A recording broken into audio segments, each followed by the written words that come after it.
Hello, everybody. Welcome to Cryptids and Critters Paranormal. I'm your host, the Dooster.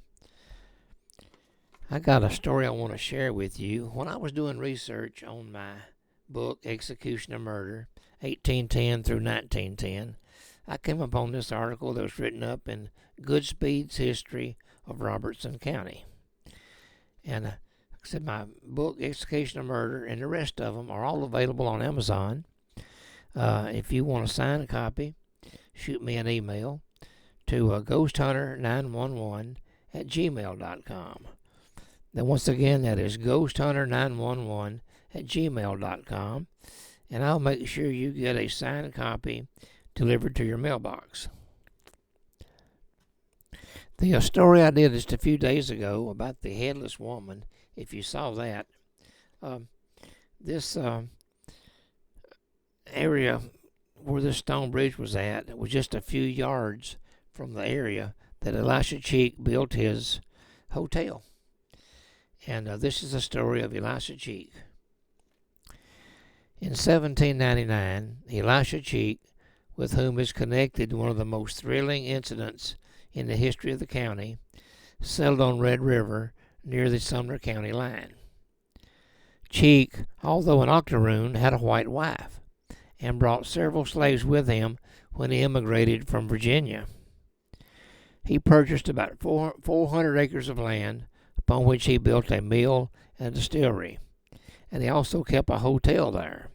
He lived upon the road leading from Louisville to Nashville, which is now known as Highway 31W.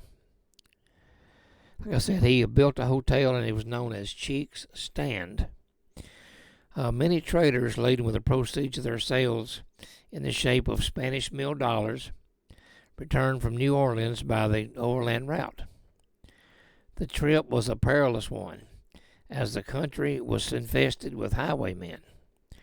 On Cheek's land, there was a cavern, said to be bottomless, and it descended perpendicular from the surface of the bluff. On a certain night, the dogs in the neighborhood set up a terrific barking and howling, and in the morning they were found all around the cavern. Attempts to drive them away only increased their excitement. They would occasionally go home for food, but they would immediately return. Among them was a strange dog that never left the spot. And on the 12th day, the commotion ceased, and the dogs all returned to their homes. On examination, the strange dog was found to be dead.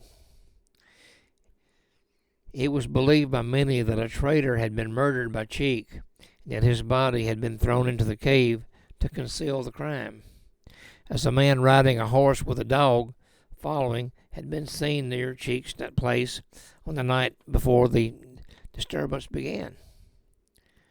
A superstitious dread of the cave existed from that time forth, and it was asserted that the ghost of the murdered man had been repeatedly seen in the vicinity, and that Cheek, for several years before his death, never ventured from his house after dark.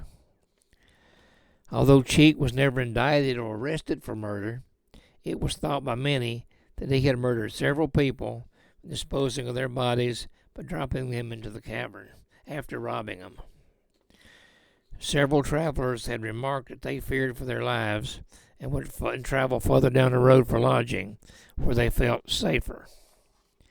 And indeed, several years later, the cave was explored, and several human bones, along with several small pieces of jewelry, were discovered inside. So that was kind of a little short story. That was about Elisha Cheek. Hope you enjoyed it. Like and subscribe to my channel. And like I said, once again, this is the Dooster. Hope you enjoyed this little history lesson, and we will catch you later.